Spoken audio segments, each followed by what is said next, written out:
اهلا وسهلا الغزالات ديالي، كي دايرين؟ لاباس عليكم؟ بخير؟ نتمنى تكونوا كاملين بخير وعلى خير وفي تمام الصحه والعافيه ان شاء الله يا ربي. مرحبا بكم معايا في قصه جديده. نبداو على بركه الله. كتب عليا وتحرقت، وسبب التشوه اللي وقع ليا سمح فيا راجلي ومشى، ولكن ربي عوضني بما احسن منه. سميتي حفصه، عندي 20 عام، عايشه مع والديا وخوتي. عندي 3 ديال الخوت، انا اللي بنت.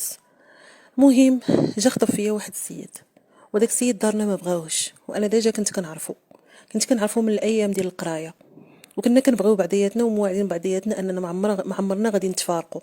وبحكم انه هو كان ما خدامش، قالوا لي دارنا باش غادي تصرفوا على راسكم وكيفاش غادي تعيشوا، واش انت غادي تبقاي خدامه عليه؟ قلت لهم ماشي مشكل، ياك انا خدامه انا نتعاون معاه حتى النهار يسهل عليه الله ويلقى حتى هو خدمه. وبالنسبه للسكنه كنا غادي نسكنوا مع دارهم. هو عنده 7 ديال خوتو وهو الصغير فيهم، خواتاتو جوجات مزوجين والباقي كلهم عايشين في دار وحده. عياو فيا والديا باش غير نتراجع شويه، والو انا كنت صافي عينيا مغمضين. هذاك هو السيد اللي انا تفاهمت معاه، وديجا مفاهمه انا وياه غادي نتزوجوا. صافي اتفقنا، وانا عمرني ما كنت كنشوف شي واحد نقلب على شي واحد لاباس عليه ولا شي واحد عنده الفلوس. المهم ان شي واحد يكون كيبغيني وكنبغيه، هذا هو المهم عندي، والتفاهم بيناتنا، وربي راه غادي يسهل علينا وغادي يحن علينا. مادام حنا بغينا الحلال ربي راه ما غاديش يحشمنا. والديا شافوا تعياو سلموا امرهم الله، قالوا لي واخا ماشي مشكل، المهم حنا غادي نعاونوك بداك الشيء اللي قدرنا عليه الله، وكنتمناو انك ما تندميش. قلت لهم غير كونوا هانيين ما غاديش ندم. ايوا صافي ملي وصلنا غادي نوصل نهضروا في الصداق ونهضروا في الحوايج ونهضروا في الدهاز وداك الشيء. السيد كيقول لهم انا ما عنديش، وامو كتقول لهم ما عندوش، راه ما عندنا منين نجيبوا لها هذا الشيء. الصداق راه غنعطيوها 500 درهم. قلت لهم انا قابله، انا ما داخله لا العظمه على حتى شي حاجه، المهم هو يكون معايا راجل والسلام عليكم. ايوا صافي هادشي اللي كاين. مشينا تكاتبنا، عطاني ديك 500 درهم عطيتها لبابا، واخا عطيتها ليه هو كاع مبغى يشدها من عندي، ولكن قلت ليه غير خليها عندك، حتى الا بغيت شي حاجه نشريها ولا هذا صافي خلاها عنده. وعطى لماما باش تشري لي الحوايج وداك الشيء. صافي بقينا كنوجدوا شويه بشويه. غادي يكتب عليا الله واحد النهار انني جيت من الخدمه وفيا الجوع. قلت للوالده ديالي واش كاين الفريت، انا مشهيه الفريت.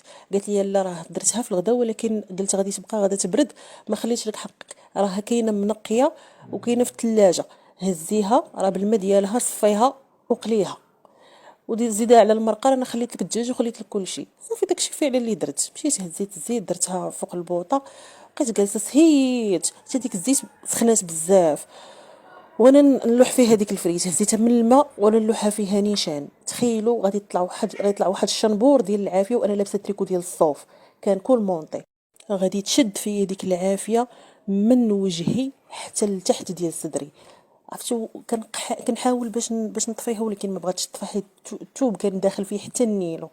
المهم شدات فيا العافيه مزيان، بقيت كنغوت وجاو مريض الدار بقاو كيطفيو لي ديك العافيه، ولكن من بعد ما تحرقت مزيان شدت لي العافيه من الجهه اليمنيه في وجهي، وغدا هابطه حتى لتحت ديال صدري. داوني للسبيطار، مهم داروا لي الدواء وداك الشيء، نعست في السبيطار مده ديال 3 ايام. صافي وليت خرجت. ملي جيت بديت كنبرا شويه بشويه، ولكن النفسيه ديالي تأزمات، خصوصا فاش كنجي نشوف في المرايه وكنشوف داك التشوه اللي ولا عندي. كان عندي واحد المشكل كبير، كنقول واش غادي نقدر نكمل حياتي هكا ولا لا. ولكن كنت كنقول الحمد لله انا راني مزوجه وعندي راجل كيبغيني وكذا وهادي، يعني راه ما غاديش يتخلى عليا. وتخيلوا جا شافني مره واحده في السبيطار هو وعائلته، صافي من تما وبقى كيصيفط لي غير الميساجات، صافي واخا ما خدام ما ردان، يعني راه ما عنده حتى شي حاجه اللي غادا تشغله. بقينا على داك الحال، صافي حتى بديت كنبرا، ولكن بريت وداك التشوه بقى ليا بحال هكا الجلد ديالي هكاك محروق مشوه بهذا المعنى. صافي هو يجي عندي قلت ليه واش فراسك؟ قال لي نعم. قلت ليه راه الشيء اللي كاين راه هو هذا، ما كاين ما نخبي عليك، ها انت شوف صدري وهذا كيفاش ولا، وهذا شفتو بحال شمئز مني. هو يقول لي ايوا صافي ماشي مشكل، داكشي راه كيتعالج. قلت ليه هادشي كيبغي الفلوس، الا كان غادي يتعالج ولا غندير ليه التجميل كيبغي الفلوس، وحنا راه على باب الله، راك كتشوف كلشي على عينيك، راه حتى انت راه ما خدام، الوالد ديالي راه على قد الحال، انا الخدمه ديالي راه شي شحال وانا جالسه منها، غير الله يدير تا ولدي الخير وصافي. قال لي لا لا كيكوني هاني، ما عندك مناش تخافي وما عندك فاش تخمي، داك الشيء شي حاجه اللي عاديه من كتاب الله، هكا دوا معايا عادي. ايوا بيني وبينكم فرحت، قلت الحمد لله بعدا لقاني ربي مع واحد الانسان اللي ضحيت معاه وحتى هو غيضحي معايا. بقينا على داك الحال حتى واحد النهار داز تقريبا شي 2 سيمانات هو صيفط ليا ميساج قال لي فلانه، قلت لي نعم، قال لي بغيت نهضر معاك، قلت لي واخا. قال لي شوفي انا راني ما قدرتش داك النهار نجرحك ونقول لك راه ما غاديش نقدر نكمل معاك، وانا ما نقدرش نكمل مع وحده بهذاك الشكل هذاك، حيت انا ما قدرتش اصلا نتجاوز داك المنظر ديالك، ما بقيتش قاد نهائيا، انا ما نقدرش نعيش معاك وانت بحال هكاك انسانه مشوهه. قلت لي ياك انا ضحيت معاك وقبلت بك وفرضتك على والديا وزيد وزيد وزيد، وانت غادي تخليني في هذه المحنه هذه. قال لي شوفي قاصح احسن من كذاب، انا ما غاديش نبقى معاك نهائيا. قلت لي شنو دابا، واش غادي نطلقوا ولا شنو؟ قال لي غادي نطلقوا. المهم كان طلاق قبل البناء، حيت باقي ما دخل عليا ما حتى شي حاجه، وبيني وبينكم راه ما عطاني ما نرد ليه، كانت حتى شي حاجه عندي نهائيا اللي غادا نردها ليه، ما عطاني والو. بيني وبينكم النفسيه ديالي تأزمات كتر، وبقيت هكاك. مره رجعت الخدمه ما حتى شي حاجه، الوالد ديالي قال لي شوفي انا وياك راه غادي نعيشوا بداك الشيء اللي قسم الله وليك ليناها تاكليها معانا، ما عندك فاش تخمي، ما كنتيش قاده تخدمي ما تخدميش، بقاي عادي جلسي معانا بحال ما كاين حتى شي حاجه، ما تخمي ما حتى شي حاجه، وما تعرفي يكون ربي دار لك الخير وقدر يوريك هذا الانسان قبل ما ديري معاه الاولاد، وقبل ما تكوني متورطه معاه اكثر من هكا. انت دابا يا بخير وعايشه مع والديك بخير وعلى خير، دابا ربي يسهل عليك ويرزقك بما احسن. ولكن انايا كانت صراحه تأزمت، والنفسيه ديالي مرضات لا من ناحيه التشوه اللي وقع ليا، ولا من ناحيه داكشي اللي دار معايا هو، حيت كنشوف راسي انا ضحيت معاه، ولكن هويا ما قدرش يضحي معايا، اختار نفسه عليا انا، وانا اختاريته هو على نفسي وعلى والدي وعلى بزاف ديال الحوايج. كنت مستعده انني نبدا معاه من تحت الصفر، ماشي حتى الصفر، علاش؟ لان السيد راه ما كان عنده والو، وانا كنت باغا نبدا معاه. قلت ماشي مشكل، واخذوهم فقراء يغنيهم الله، هو ما دارش هذا الشيء، ماشي مشكل. بقيت على داك الحال. تبدات ماما كتعاير فيا، كتقول لي انت غتبقاي بحال هكا، وشوفي راسك دباليتي، شوفي راسك كيفاش وليتي، كنتي على مزيناتك وهادي وشعرك بدا كيطيح. وفعلا شعري بدا كيطيح ووجهي دبال، عينيا كاملين كحالو وكذا وهادي. المهم صافي كان داك بديت كنتأزم ديال بصح، وصلت لواحد النيفو اللي كان خايب بزاف. واحد النهار جات عندي بنت عمي، جالسه معايا كتهضر معايا بحال هكا، وهي تقول لي فلانه. قلت لها نعم. قالت لي واش باقا ما تخرجيش من هاد الحاله ديالك؟ صافي بركه عليك. تخيلوا ان ديك الكلمه اللي قالت بحال الا صرفقاتني، بحال الا صرفقاتني. شفتوها؟ قلت لها بصح عندك الصح. قالت لي شوفي غتبداي من دابا، نوضي دوشي ولبسي حوايجك ويلا نخرجوا. وفعلا خرجاتني، مشينا حتى البحر، جلسنا في واحد الكافي تمايا، خدينا شي حوايج كليناهم وداك الشيء، صافي بقينا جالسين وفواش الصراحه، وضحكت معاها. ومن بعد رجعنا في حالتنا للدار، هي مشات في حالتها لدارهم وانا بقيت في الدار. صافي انا نعيط لهم في الخدمه، قلت لهم واش نقدر زعما نرجع للخدمه وداك الشيء؟ قالوا لي مرحبا ماشي مشكل، حيت كنت خدامه في واحد المعمل غير صغير. قالوا لي ماشي مشكل، حيت كانوا اصلا عارفين الحاله ديالي. صافي رجعت للخدمه. ملي رجعت الصراحه حسيت بالفرق، تبدل الروتين اللي كنت فيه، بديت كنهضر مع الناس، كندخل مع الناس، بديت كنسى، صافي بديت كنسى شويه بشويه.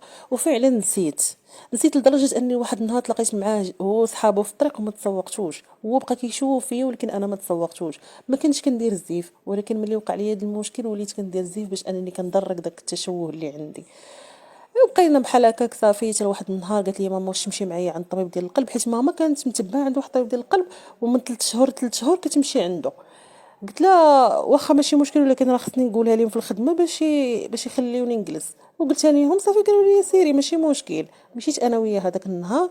المهم جالسين تما كتسنى نوبتها.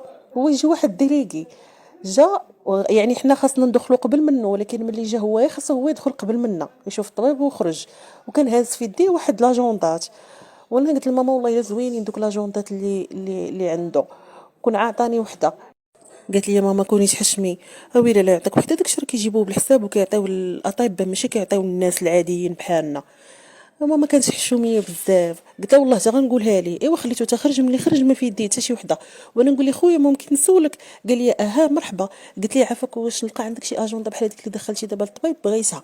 الا كانت عندك، ما كانتش ماشي مشكل. قال لي الصراحه حنا كنجيبوهم بالحساب باش كنعطيو لي ميدزان اللي غادي ندوزو عندهم.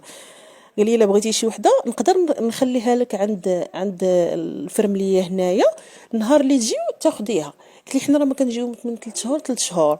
ويقول لي اش غادي ديري؟ اري لي النمره ديالك، وملي نجيب لك شي وحده نعيط لك ونقول لك اجي خديها. قلت لي واخا ماشي مشكل. صافي عطيتو النمره ديالي. وتخيلوا داك الديليغي هو اصلا ملي جا وهو واقف كيشوف فيا، ولكن انا ما ديت ما جبت، حيت هادشي قالوا لي ملي دوا معايا في الواتساب. عطيت النمره ديالي، داز يومين ويصيفط لي في الواتساب: سلام سلام صافا لاباس عليك بخير؟ قلت لي لاباس الحمد لله. قال لي واش عرفتيني؟ قلت لي لا ما عرفتكش. قال لي انا هو ديلي قال لي تلاقيت معاك عند الطبيب وكذا وهادي. المهم عاود لي سيتوياسيون. قلت ليه واش جبتي لي لاجوندا؟ قال لي صراحه باقي. قال لي ولكن بغيت نخرجوا انا وياك نديروا انا وياك شي قهوه، صراحه راه جبتيني. انا صراحه ملي قالها ليا بيني وبينكم ضربني الضو. عرفتوا علاش؟ حيت ما نقدرش نقول ليه داكشي اللي عندي. قلت ليه ما عرفتش والله ما عرفتش، انا خدامه وما كنخرجش بزاف وكذا وهادي وهادي. قال لي غير شوفي شي وقيت اللي نديروا انا وياك شي قهوه وحده على البحر، المهم نهضروا انا وياك شويه وصافي، حسبيني غير صديق ديالك. قلت له واخا ماشي مشكل. قلتها لماما، قلت لها راه شي داك الولد راه قال لي وقال لي. قلت لي ماما توكلي على الله ما عرفتي اشنو كاين. واحد النهار وانا ندير معاه قلت لي صافي غادي نتلاقاو انا وياك. قال لي صافي واخا. وجا عندي كان واحد الولد الله يعمر هدر ظريف لواحد الدرجه ما كتصورش، جلست معاه الخرجه زوينه وداكشي. المهم ملي رجعت للدار قال لي صراحه عجبتني العقليه ديالك وبنت درويشه وظريفه وداخله سوق راسك، وزعما يعني بنت عاديه. انا هكا كيعجبوني البنات يكونوا مرزنات وتقالات. صافي بقينا كنديو نجيبو في الهضره مده ديال شهرين. واحد النهار وانا نقول ليه فلان، قال لي نعم. قلت ليه بغيت نصارحك بواحد الحاجه باش ما تقولش ليا ما قلتيش ليا. قال لي غير قولي اي حاجه عندك غير قوليها لي، المهم هو انني نعرف منك ماشي من بعد عاد نتصدم. قلت له انا راه كان واقع لي مشكل وها اللي وقع لي وها اللي وقع لي وها اللي وقع لي، وراه كنت ديجا مزوجه وطلقت بسبب هذا المشكل هذا وهذا. قال لي بغيت نشوف هذاك الشيء اللي عندك. قلت لي غنقدر نوريك غير الفوق، لتحت ما نقدرش نوري لك. قال لي ماشي مشكل. صورت ليه ديك البلاصه وداك الشيء وريته ليه. قال لي هادشي شي حاجه اللي عاديه، هادشي ديال الله، ماشي انت اللي بغيتي بيدك ولا انت اللي درتيه بيدك ولا شي حاجه اللي كتابت عليك. صراحه فرحت. قلت لي وهذا الشيء اللي كاين، ولكن السيد اللي كنت معاه راه ما وقفش معايا وكذا وهادي. ما عاودت ليه كيفاش هو ما كانش خدام وانا قبلت به هو ما خدامش، وفي الاخر هو تخلى عليا. المهم ما عجبوش الحال، قال لي كاينين بزاف من هذا النوع هذا. المهم كملنا 6 شهور. النهار اللي غادي نكملوا 6 شهور قال لي واش فراسك اليوم غنكملوا نص عام؟ قلت ليه قال لي ايوا قولي لداركم السيمانه الجايه ان شاء الله راه غادي نجيب الوالده والوالد ديالي وغادي نجي نخطب فيك، وانا راه ما باغيش نطول وما باغي لا عرس لا والو.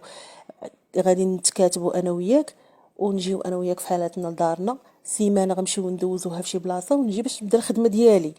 قلت ليه بهاد الزربه؟ قال لي بهاد الزربه. قال لي انا راني هضرت مع والديا تفاهمنا على كل شيء، حتى انت هضري مع والديك باش نكونوا مفاهمين على كل شيء.